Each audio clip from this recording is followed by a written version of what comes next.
Duplo Expresso. Olá, tudo bom? Esse é o Drops do Duplo Expresso do dia 23 de novembro de 2018. Uma sexta-feira pós-moderna, não é mesmo, Rômulus? É exatamente isso, Carlos Kreves. Recebemos aqui o artista gráfico multiplataformas e manifestações artísticas também, formas de manifestação artística, Sama, que não é só artista gráfico, esse que é o problema, ele tem muitas coisas. E ele propôs o tema, Carlos Kreves, a fatal pós-modernidade que nos assola. A gente começou o programa já com ele, tivemos um papo longo aí, passando por vários aspectos e o que vai rolando aí, enfim, naquela nossa já conhecida livre associação freudiana tripla, né? A gente vai falando, nós três aí misturando, começamos conversando sobre algo do noticiário cotidiano. Você possivelmente viu aí na mídia o missionário, quer dizer, acho que ele se autoproclamou missionário, né? Tem que ver de onde esse cara vinha, mas um americano louco lá que foi na ilha dos selvagens, na Baía de Bengala, e foi morto a flechadas, porque queria, o pessoal não quer, é uma daquelas populações autóctones, estão isoladas há dezenas de milhares de anos, não querem contato com a dita civilização, mas o pessoal insiste em lá encher o saco deles. Aí foi esse cara americano lá disse que ia levar a palavra de Jesus e foi flechada, né? Ele foi levar a palavra de Jesus e levou flechada. Inclusive, uma das flechas pegou na Bíblia dele, segurando a Bíblia, o cara não queria saber dessa história. A partir daí, a gente discutiu com o Sama diversos aspectos, mostramos inclusive o trailer de um dos filmes do Sama, muito interessante, Motel Sama. Motel Sama. Está lá para quem quiser assistir, não o filme, o trailer. O filme, o pessoal tem um contrato de exclusividade que não venceu ainda com o Canal Brasil, mas ele disse aí que mais para frente pode ser que ele franqueie o acesso para a galera aí depois que vencer esse período de exclusividade, porque senão ele estaria violando o contrato. Não pode, tem que esperar. Mas recomendo a todo mundo. Esse dia de sexta-feira a gente tem conseguido se descolar um pouquinho do noticiário, não de todo. A gente comentou algumas coisas aí, como a nomeação do general do Exército, outras nomeações para o Ministério, sinais contraditórios, uma entrevista do general Mourão, hoje a Mônica Bergamo, na Folha de São Paulo, que mais uma vez aparenta haver certas contradições, conflitos entre a ala militar e a ala do Paulo Guedes, a ala mais entreguista, tem a menos entreguista, será que é isso? Tem a entreguista peronomútil e a super entreguista, ou então a entreguista e a super entreguista, né? Quem sabe que seja isso. Mas, enfim, algumas coisas que a gente viu ali, comentamos isso, mas entrelaçando esse debate mais profundo, porque a sexta-feira tem ficado um dia que a gente consegue se distanciar um pouquinho e fazer um debate mais reflexivo. Então, recomendo aí, eu acho que é uma boa pedida para sexta-feira e para o fim de semana também, a galera, porque o Duplo Expresso volta no domingo, a partir das 18 horas, com Wellington Calazans, possivelmente o professor Luiz Moreira, e mais alguém aí que a gente traga para o debate do domingo. Não é isso, Carlos?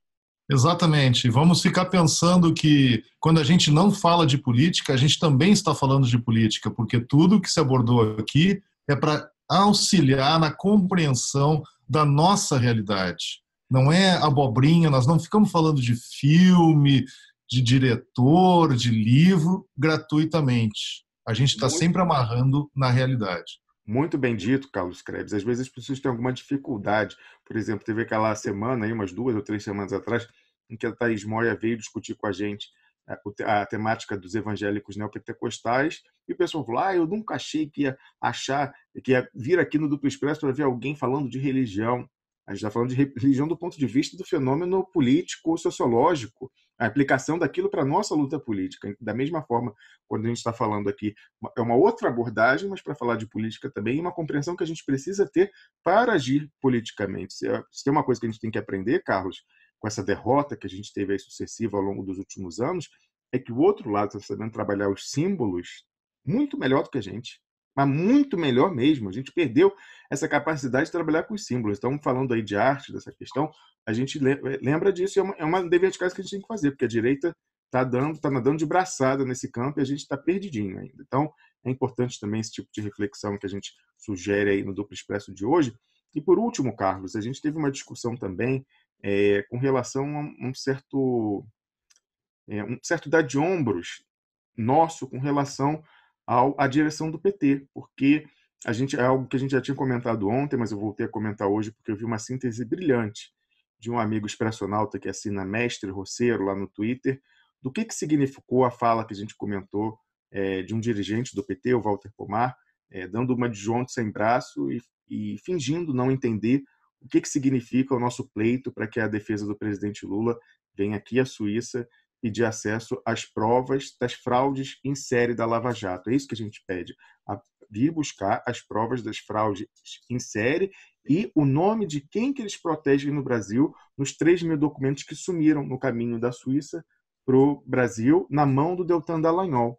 É isso que a Para gente uso político, não para uso legal. É exatamente, Carlos. A gente sempre falou aqui, porque eles, a ala podre do PT, a ala do Telecat, o DJ Paul Pepper, Paulo Pimenta, o Vadir Damus faziam esse confusionismo. Falavam, não adianta trazer documento da Suíça, porque no processo já tem documento e o Moro ignora. A gente nunca quis que esses documentos fossem usados em processo. Como assim? Um documento que você vai denunciar o Sérgio Moro, vai botar no processo que vai ser julgado pelo Sérgio Moro? É evidente que não. O uso sempre foi político. Era a gente se armar novamente, conseguir lá a lista com o nome de todo mundo que foi protegido pela Lava Jato e mostrar como eles falsificaram os documentos para desmoralizar essa operação, mas com isso a gente se armando, tendo posse disso, negociar e conseguir uma situação, de repente, a soltura do presidente Lula, num acordo lá costurando com o STF e tal, mas enfim, a gente está completamente desarmado. E aí quando a gente vê um pronunciamento de alguém que representa a ala esquerda do PT repetindo o discurso João sem braço da ala direita, de fingir que não entende, dizendo que o documento só serviria se tivesse Estado de Direito no Brasil, justiça, que não... Aí realmente é para realmente dar de ombros, assim, porque dali não vai sair nada. Né? Quando a ala esquerda, que foi o pessoal que se opôs internamente ao plano B, Carlos Krebs, eles se opuseram ao plano B. Mas se agora eles já aceitaram essa nova ordem de que é preciso sacrificar o Lula mesmo e ficar fingindo que a oposição, lá com a plaquinha, né, no Congresso, lá, ficar, né, até esperar esse regime cair de podre, para aí depois ver o que vai fazer. Então, realmente, dali é difícil esperar alguma coisa, sabe? Realmente é duro. Eu vi muitas pessoas, até pessoas que não só militantes do PT, filiadas, mas também filiados da própria corrente do Walter Pomar, a tendência, a articulação de esquerda, bastante frustradas com essa fala dele na segunda-feira que a gente comentou, porque, de fato, o faz de conta agora é de A a Z dentro do PT. Então, a gente passa, o Carlos Krebs, a discussão política dentro do PT, né? Assim, a gente falava, a gente precisa fortalecer a ala esquerda, enfraquecer a ala direita, a ala do plano B e tal. Parece que eles já se acertaram. E, do outro lado da disputa política atual, a gente passa a esperar, pelo menos rezar, talvez, por algumas contradições nesse consórcio do Bolsonaro, como aparenta hoje haver nessa entrevista que o general Mourão deu à jornalista Mônica Bergamo. São algumas das coisas que a gente discutiu no programa de hoje, fora entremeando tudo aí, essa questão da discussão da desconstrução da pós-modernidade proposta pelo Sama.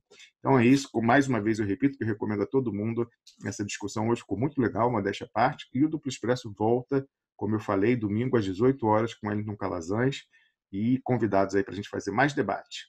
Até lá! Duplo Expresso.